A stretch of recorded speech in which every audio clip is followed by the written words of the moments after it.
The 4 principles of Yin Yoga provide us a safe and effective framework through which we can explore our Yin Yoga practice, and I'm going to teach you all about them in today's video.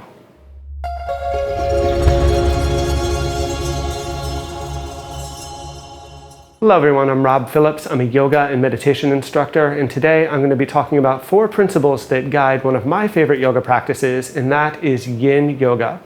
Now, I'm going to be teaching them to you as I learned them from my teachers, Josh Summers and Terry Cockburn over at the Summer School of Yin Yoga. So if you want to find out a bit more about them and their teaching, I'll definitely put a link down in the description below for you to check out. So as we begin here, it's important to understand that Yin Yoga at its core is a practice of surrendering. It's a practice of letting go. But even within that framework, having some guidelines, having some kind of boundaries with which we work can make the practice much safer and ultimately help us to get the most out of the experience. And that's why I thought it was important to make a video where I very clearly outline them in a more elaborate way than I can typically do in a yoga class. So let's go ahead and get started with our first principle. Now, the first principle of Yin Yoga is to come into an appropriate edge. And in many ways, this might be the most important principle of them all, especially when it comes to keeping ourselves safe in our practice. So what do I mean by an appropriate edge? Well, in Yin Yoga, we are affecting the tissues of the body. We're trying to have a particular effect on the tissues. We're trying to put what we might call a positive stress on the tissues. There's many benefits, many reasons why we might want to do that. I'm going to save that for another video in the future. But as we get started here, we can talk about what these sensations are, how they should feel in the body.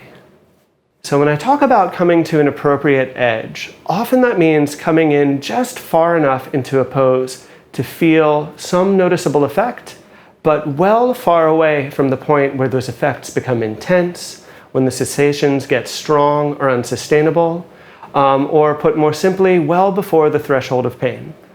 Now, if we were to quantify the level of sensation on a scale of 1 to 10, typically we should be about maybe a 2 or 3, possibly a 4 at tops, but especially if you're newer to the practice, I'd be very careful with that. Also important are the qualities of sensations we feel. So the types of sensation we feel, we often describe as kind of a dull ache, kind of brought out, diffused. And we would contrast those with sensations that are more sharp, focused, burning, or electric. If we feel anything that has those sort of qualities to it, it's a good sign that we might be pushing too far in the pose, in which case we would want to back away. We'd want to give us some space rather than working that hard. Understanding this as kind of our core principle of practice, this also relates closely to some of the alignment principles that we use in our Yin Yoga practice. So in order to target tissues in an appropriate way, that will mean that every single person will look slightly different in the pose. And that's why in Yin Yoga, at least as I teach it and other people who have been trained like me teach it, we don't give super detailed alignment cues, and that's really intentional. That's a very specific part of the practice. I think sometimes when folks are newer to the practice, they want to be told what to do. They want kind of exact guidelines. And of course, we try to give some sort of framework. It's not like we're just casting you out into the woods. But understanding that one person's knees may be wider or closer. Some people's legs may be straighter versus more bent. Some people in a forward fold, for example, may be closer to the floor, whereas others may be much farther away. And all of them can safely practice the same pose despite the fact that they might look extremely different. And that's because they're all listening to their own bodies. They're using that feedback as a way to kind of guide how they approach the practice. And that's why, in many ways, this is the most important principle to understand, listening to your own body and making decisions based on that as you do your practice. Now, the second principle of Yin Yoga is to relax the tissues in the targeted area. And this is where practice can get maybe a little confusing for some people, because often we are told that Yin Yoga is a relaxing practice. It's one where we let go. But this is also a point where we can draw a distinction between Yin Yoga and other practices such as restorative yoga. So depending on the posture in Yin Yoga, there will be times where you'll be working a little bit. So for example, in a dragon pose, which is a low lunge, you may be engaging the legs a little bit. You may be using that to help regulate your edge. But around that, by relaxing the tissues, by softening the tissues, we allow the muscles to release. And as the muscles release, that enables us to target deeper layers of tissue in the body Specifically, Yin Yoga is very much oriented around the idea of targeting connective tissues. So tissues such as fascia, which is essentially the web that holds the body together, but also tissues you might be more familiar with, such as ligaments and tendons. In this setting where we're relaxing the body and really working slowly, we can actually safely target those areas.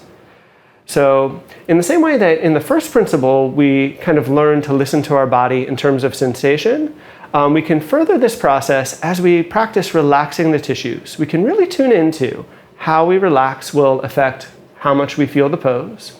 And as we learn where specific poses are targeting, we can really relax selectively and effectively, only using effort where it might be needed. And responsible Yin Yoga teachers should always make a point to ensure that they are telling what the targeted areas are for the pose, or the primary targets anyway, so that students can really use that information to gauge their practice or to determine where they might need to relax the most. Now on to the third principle of Yin Yoga, and that is to remain relatively still for relatively long periods of time. So to kind of clarify, to build on what I mean by that. So the first point, what do I mean by relatively still?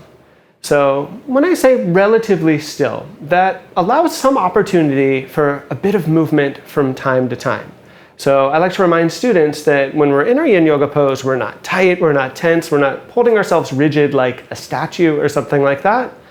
But at the same time, we are doing our best to avoid what I might call deliberate movements, to avoid fidgeting or moving just for the sake of it. We're really embracing a sense of settling, in a sense of doing less, so to speak. Now, if we're following the first two principles, if we're at an appropriate edge, if we're relaxing the tissues in the targeted area, that should become relatively easy most of the time. We won't be pushing too hard, we won't be working too hard. So in that sense, it should be easy to remain more or less still. Having said that though, the practice does have a sense of progress to it. So as things release, we may have an opportunity to go deeper. We may be able to explore kind of a different alignment in the pose. There may also be cases where the opposite is true. Maybe the sensation becomes too strong. Maybe we actually need to move and back out. So kind of understanding there's an opportunity for little bits of movement, while at the same time embracing this idea of stillness.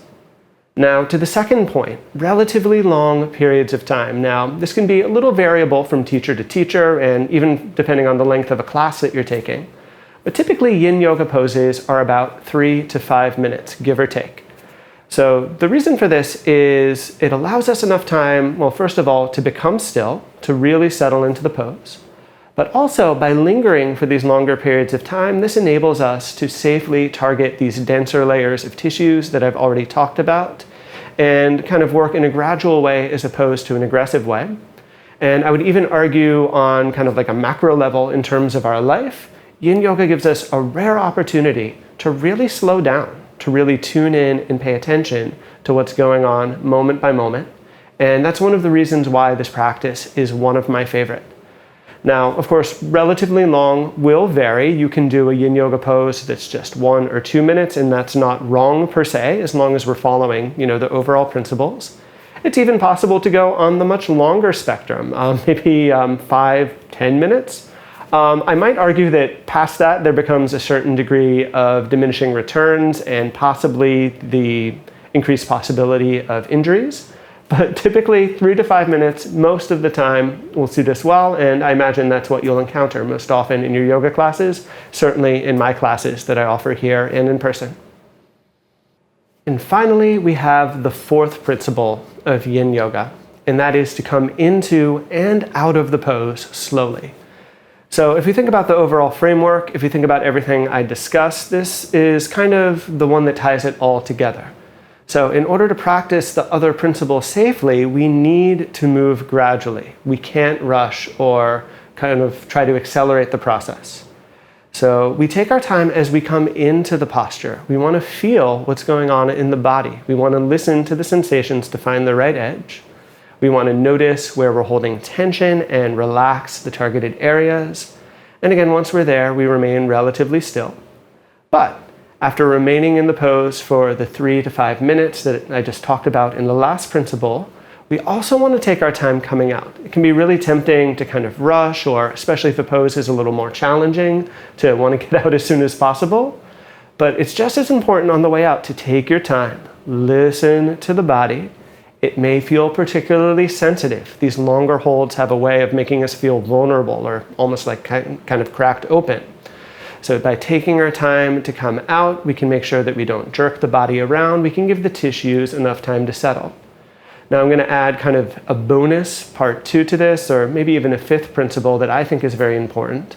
And that's to allow time for resonance poses in the body. Poses where there's not any significant stress, such as lying on our back or our belly. So that gives us a chance to integrate the various effects of the pose, to really settle through all the effects that we've just created.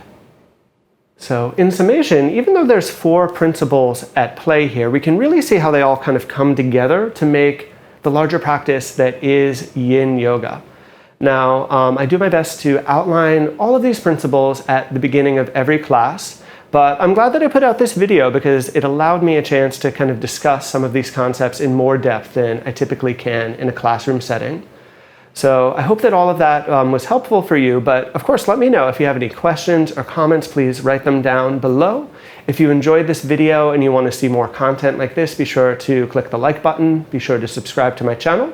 If you want to learn more about me, and if you want to see my classes that I offer both in person as well as via live stream, please visit my website at robphillipsyoga.com, and I hope to see you back here again soon.